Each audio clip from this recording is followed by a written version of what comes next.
বাংলাদেশ ২, সান Marino ১। অবশেষে ইউরোপের মাঠে ইউরোপিয়ান প্রতিপক্ষের সাথে কোনো একটি ফুটবল ম্যাচে জয়লাভ করল কিন্তু বাংলাদেশ জাতীয় ফুটবল দল। ইউরোপিয়ান দল সান মারিনোর ঘরের মাঠে সান মারিনোকে কিন্তু ২-১ গোলের ব্যবধানে হারিয়ে জয়লাভ করেছে বাংলাদেশ জাতীয় ফুটবল দল। ২-১ জন ফুটবলার বাদ দিলে এই ম্যাচে কিন্তু বাংলাদেশের ওভারঅল পুরো দলটাই চমৎকার খেলেছে। ম্যাচে বল পজিশনে বাংলাদেশ এগিয়ে থাকলেও গোলে শর্ট অন টার্গেটে কিন্তু সান মারিনো এগিয়ে ছিল। তবে বাংলাদেশের পরিকল্পনা কাজে লাগিয়ে কিন্তু বাংলাদেশ ম্যাচ জয়ে শতভাগ সফল হয়েছে। ম্যাচ শুরু হওয়ার পর ১৯ মিনিটের মাথায় ১-০ গোলের ব্যবধানে এগিয়ে যায় কিন্তু বাংলাদেশের হয়ে গোলটি করেন কিন্তু তপু বর্মন। পরবর্তীতে ৩১ মিনিটে সান মারিনো একটি গোল কিন্তু পরিশোধ করে, যার ফলে ম্যাচে ১-১ গোলের সমতা আসে।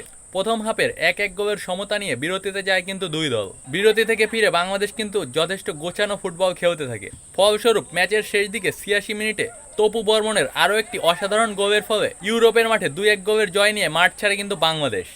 এই ম্যাচে কিন্তু বাংলাদেশ নতুন ম্যানেজারের আন্ডারে খুব চমৎকার ফুটবল খেলেছে। পাশাপাশি ইউরোপের মাঠে ইউরোপিয়ান প্রতিপক্ষের সাথে জয় পাওয়া কিন্তু অত্যন্ত আনন্দের বিষয়। সামনেই ফুটবল বিশ্বকাপ, এর আগে বাংলাদেশ ফুটবল দল কিন্তু দর্শকদের একটি দারুণ ম্যাচ উপহার দিয়েছে। আশা করি বাংলাদেশ নতুন ম্যানেজারের আন্ডারে ভালো কিছুই করবে। বর্তমান জাতীয় ফুটবল দলে আপনার সবচেয়ে পছন্দের প্লেয়ারকে জানাতে পারেন।